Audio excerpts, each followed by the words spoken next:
సరే ఇక్కడ వచ్చారు జన్ ధన్ యోజన, పిఎం జన్ ధన్ యోజన. ఏంటది? ప్రతి ఫ్యామిలీలో ఒక బ్యాంక్ అకౌంట్ ఉండాలి. బీదవాదులైనా ఎంత గ్రామంలో ఉన్నా వాళ్ళ దగ్గర బ్యాలెన్సే లేకపోయినా బ్యాంకులో అకౌంట్కి పైసా లేకుండా ఉన్నా వాడికి ఒక అకౌంట్ ఓపెన్ చేయాలి అనే ఒక స్కీమ్. అప్పుడు నేను ఎంఎస్గా ఉన్నాను, మినిస్టర్ ఆఫ్ స్టేట్గా ఉన్నాను, ఫినాన్స్ మినిస్ట్రీ.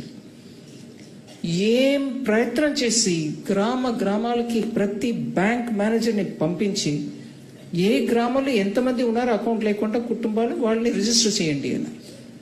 ఎంత రెసిస్టెన్స్ ఉండేది అంటే మీకు తెలియదు. నేను ఫ్యామిలీ గురించి ఎందుకు మాట్లాడుతున్నాను అంటే దాంట్లో ఒక మహిళా అంశం ఉంది. సో అకౌంట్ ఓపెన్ చేయమన్నారు.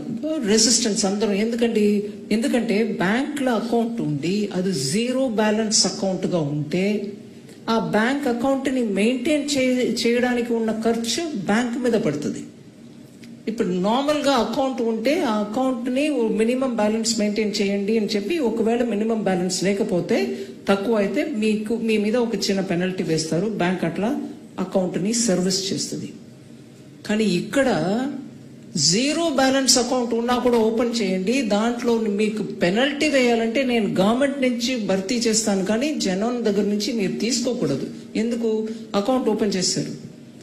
దాని తర్వాత ఏమైంది? ప్రతి గవర్నమెంట్ స్కీమ్ ఆ ఫ్యామిలీకి విడో పెన్షన్, ఫ్యామిలీ పెన్షన్ లేకుండా ఇంకొకటి ఏదో ఒక స్కీమ్ ద్వారా పైసా వెళ్ళాలంటే డైరెక్ట్ బెనిఫిట్ ట్రాన్స్ఫర్ అని డైరెక్ట్గా అకౌంట్కు పైసా వెళ్ళడం, మధ్యవర్తి ఎవరు లేకుండా.